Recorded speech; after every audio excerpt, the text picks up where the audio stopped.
Olá, tudo bem com você? Daremos hoje continuidade ao estudo do livro de Gênesis. Estamos no capítulo 1. O versículo 21 diz: Criou, pois, Deus os grandes animais marinhos e todos os seres viventes que rastejam, os quais povoavam as águas segundo as suas espécies, e todas as aves segundo as suas espécies. E viu Deus que isso era bom.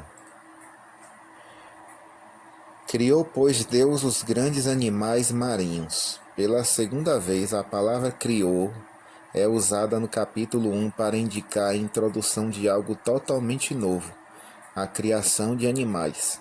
Ao executar sua palavra, Deus criou os grandes animais marinhos.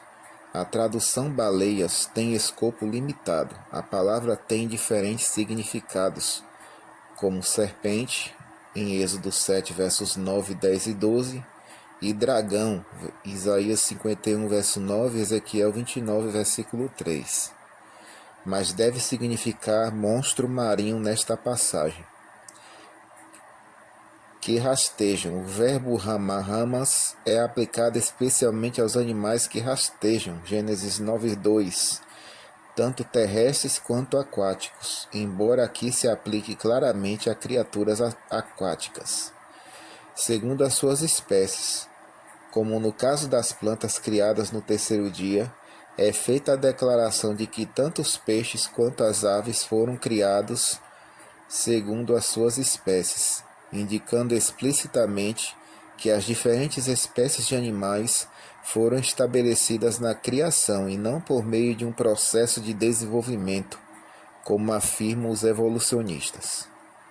O porquê de as aves e os peixes terem sido criados no mesmo dia não é explicado por qualquer suposta similaridade entre o ar e a água, como achavam Lutero, Calvino e outros. Não é declarado também que apenas um único par de cada espécie foi criado.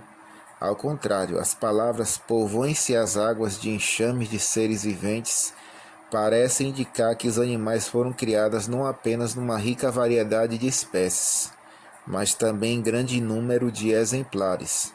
O fato de que foi criado apenas um ser humano no princípio não justifica de forma alguma a conclusão de que os animais também foram criados em números de apenas um.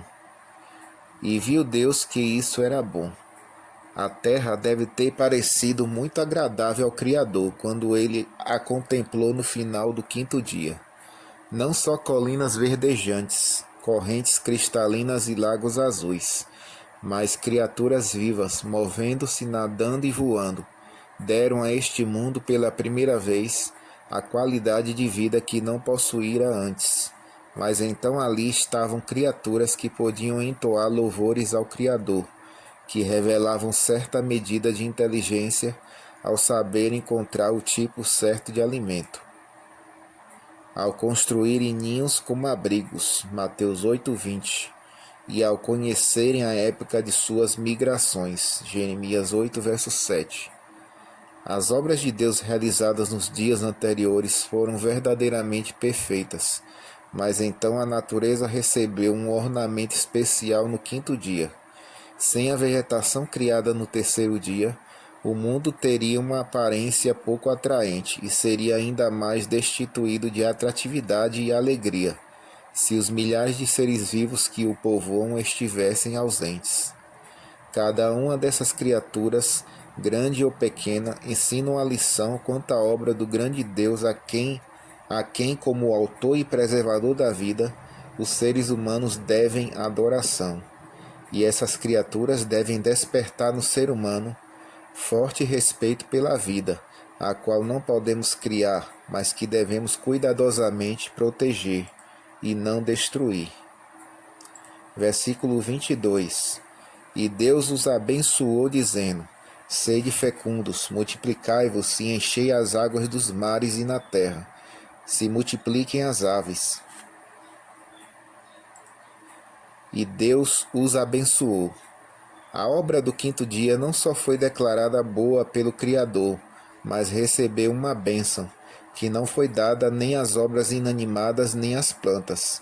Essa bênção, mais voltada para a propagação e ampliação, sede fecundos e multiplicai-vos, se tornou uma fórmula padrão para abençoar.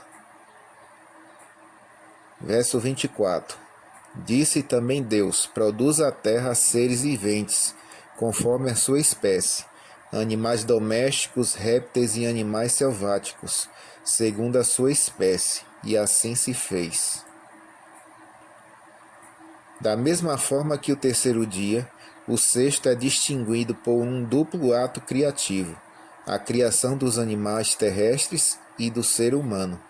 Depois de o mar e o ar ficarem cheios de seres vivos, a palavra de Deus foi dirigida à terra para que produzisse seres vivos conforme as suas espécies.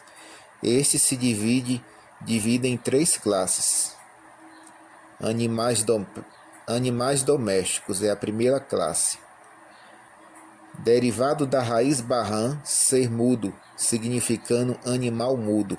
A palavra geralmente designa os quadrúpedes domésticos maiores, mas ocasionalmente se refere aos animais terrestres maiores como um todo. Provérbios 30, verso 30, Eclesiastes 3:19. Segunda classe, répteis, de remes, que denota os animais menores que se movem sem pés ou com pés que são pouco perceptíveis, como os vermes, insetos e répteis. A referência aqui é aos remes terrestres, uma vez que os remes aquáticos foram criados no dia anterior. E a terceira classe de animais são os animais selváticos, de Shayeto Eretz. Esse termo hebraico antigo e incomum denota os animais selvagens que são livres e vagueantes. Versículo 25. E fez Deus os animais selváticos, segundo a sua espécie, e os animais domésticos, conforme a sua espécie, e todos os répteis da terra, conforme a sua espécie. E viu Deus que isso era bom.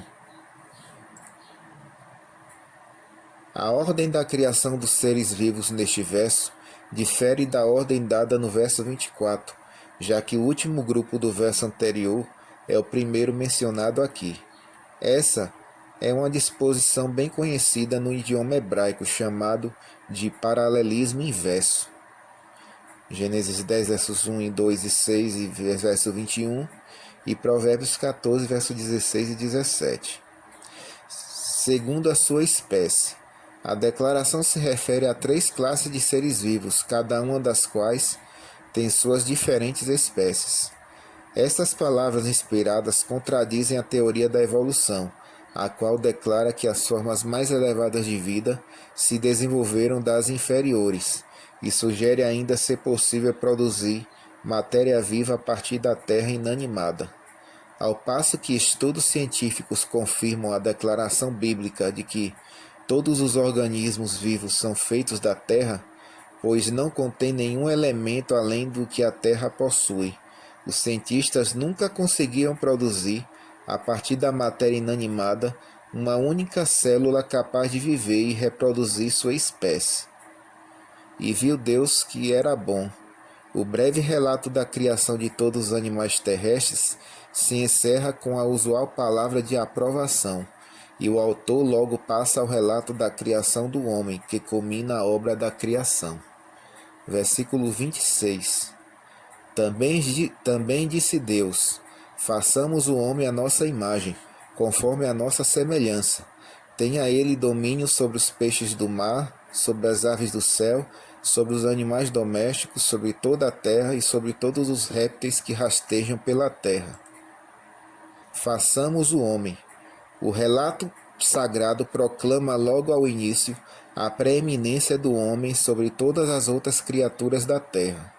A terceira pessoa do plural era quase unanimemente considerada pelos teólogos da Igreja primitiva como um indicador das três pessoas da divindade. A expressão façamos requer a presença de pelo menos duas pessoas, conferenciando entre si. As declarações de que o homem devia ser feito à nossa imagem e de que ele foi feito à imagem de Deus levam à conclusão de que os que estão dialogando devem ser os membros da mesma divindade. Essa verdade, subentendida no Antigo Testamento em várias passagens, como essa que está em questão e outras, é plena e claramente revelada no Novo Testamento, onde se diz em termos inequívocos que Cristo, a segunda pessoa da divindade, chamado Deus pelo próprio Pai, esteve associado ao Pai, a seu Pai, na obra da criação. Textos como João 1, versículo 1 a 3 e verso 14, 1 Coríntios 8, versículo 6, Colossenses 1, versos 16 e 17 e Hebreus 1, verso 2, nos ensinam não só que Deus, o Pai, criou todas as coisas por meio de seu Filho, mas também que toda a vida é preservada por Cristo. Embora a plena luz dessa verdade só tenha brilhado sobre as passagens do Antigo, após as revelações do Novo Testamento, e ainda que a compreensão clara das diferentes pessoas da divindade não pudesse ser alcançada só pelas passagens do Antigo Testamento, a evidência inicial da existência de Cristo no tempo da criação como colaborador de seu Pai já estava presente na primeira página da Bíblia. Esses textos não oferecem dificuldades para aqueles que creem na inspiração do Antigo Testamento, bem como do Novo Testamento, tendo em vista o fato de que uma parte explica a outra e que ambas se encaixam harmoniosamente como pedras de um belo mosaico. Não só os versos 26 e 27 contêm um vislumbre da atividade de Cristo, como a segunda pessoa da divindade nessa obra da criação, mas o verso 2 de Gênesis 1 menciona o Espírito Santo como colaborador na mesma obra. Temos, portanto, justificativa para declarar que a primeira evidência da divindade se encontra na primeira página da Bíblia, e esse mistério foi sendo colocado numa luz mais clara, à medida que os diversos autores bíblicos foram movidos para revelar mais plenamente essa verdade. A palavra homem no hebraico é Adam, o próprio vocábulo que Deus empregou ao dar nome ao pai da raça humana. Gênesis 5, verso 2. O significado dessa palavra tem sido explicado de diversas formas. Ela deve descrever a cor do primeiro homem, ou a sua aparência de uma raiz árabe.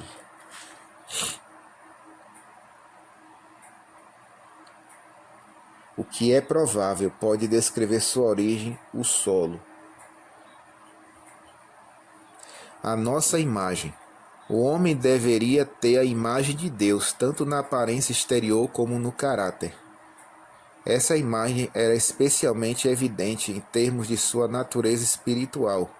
Ele se tornou uma alma vivente, ou seja, um ser vivo dotado de livre-arbítrio, uma personalidade autoconsciente. Essa natureza refletia a santidade divina do Criador, até que o pecado empalideceu tal semelhança. É somente através de Cristo o resplendor da glória de Deus e a expressão exata do seu ser que a natureza humana é novamente transformada à imagem de Deus.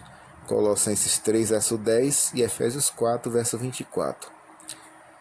Tenha ele domínio. A relação do ser humano para com o restante da criação devia ser de soberania. O uso plural eles, no hebraico, mostra que Deus planejava desde o princípio criar mais de uma pessoa. Ao transferir para Adão o poder de governar sobre toda a terra, Deus planejava tornar o homem seu representante ou vice-rei neste planeta. O fato de os animais selváticos não serem mencionados tem sido interpretado por alguns comentaristas como indício de que os animais que hoje são selvagens não estavam sujeitos a Adão. Essa opinião é insustentável. As plantas também estão faltando na enumeração das obras criadas que estavam sob a sujeição a Adão, embora ninguém negue que o homem governe sobre a vegetação até hoje, e que as plantas devem ter sido incluídas na frase toda a terra. Esta frase, na verdade, cobre tudo na terra, e que não é mencionado por nome, inclusive os animais do campo. Contudo, Deus limitou a supremacia humana a esta terra, não transferindo para Adão o domínio sobre os corpos celestes. Este é o nosso estudo de hoje, que Deus abençoe.